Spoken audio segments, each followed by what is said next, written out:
शुरू अल्लाह का नाम लेकर जो बड़ा मेहरबान निहायत रहम वाला है। अलिफ लाम मीम। इसमें कुछ शक नहीं कि इस किताब का नाजिल किया जाना तमाम जहानों के परवरदिगार की तरफ से है।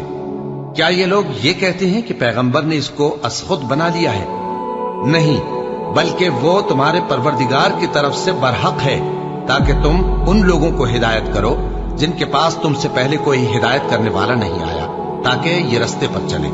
अल्लाह ही तो है जिसने आसमानों और जमीन को और जो चीजें इन दोनों में हैं सबको 6 दिन में पैदा किया, फिर अर्श पर जलवा अफरोज हुआ।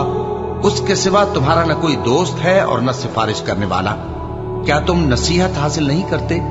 वही आसमान से जमीन तक के हर काम का इंतजाम करता है, फिर हर काम एक रोज जिसकी मिकदार तुम्हारे शुमार के मुताबिक 1000 बरस होगी उसकी तरफ रुजू करेगा। इसी शान का है वो खालिक जो पोशीदा और जाहिर का जानने वाला है, गालिब है, बड़ा मेहरबान है। वही जिसने हर चीज को बहुत अच्छी तरह बनाया, यानी उसको पैदा किया और इंसान की पैदाइश को मिट्टी से शुरू किया, फिर उसकी नस्ल एक किस्म के खुलासे से यानी हकीर पानी से बनाई, फिर उसको दुरुस्त किया, फिर उसमें अपनी तरफ से रूह फूंकी और तुम्हारे कान और आंखें और दिल बनाए, मगर तुम बहुत कम शुक्र करते हो। और कहने लगे कि जब हम जमीन में मलिया मेट हो जाएंगे तो क्या असर नौ पैदा होंगे।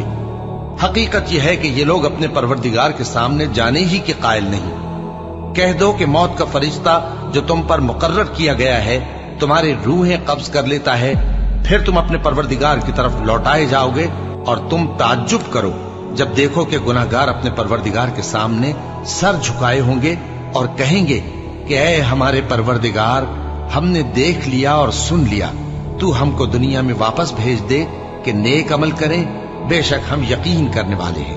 और अगर हम चाहते तो हर शख्स को हिदायत दे देते, लेकिन मेरी तरफ से ये बात करार पा चुकी है कि मैं दोज़ख को जिन्नों और इंसानों सबसे भर दूंगा।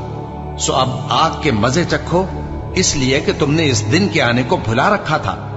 आज हमने भी तुम्हें भुला दिया है, और जो काम तुम करते थे उनकी सजा में हमेशा के अजाब के मजे चखते रहो। हमारी आयतों पर तो वही लोग ईमान लाते हैं कि जब उनको इनके जरिए नसीहत की जाती है तो सजदे में गिर पड़ते और अपने परवरदिगार की तारीफ के साथ तस्बीह करते हैं और गुरूर नहीं करते।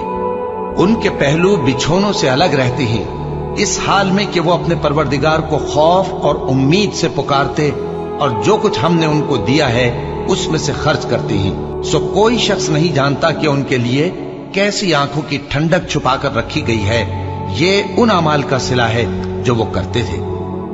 भला जो मोमिन हो वो उस शख्स की तरह हो सकता है जो नाफरमान हो? दोनों बराबर नहीं हो सकते। जो लोग ईमान लाए और नेक अमल करते रहे उनके रहने के लिए बाग है।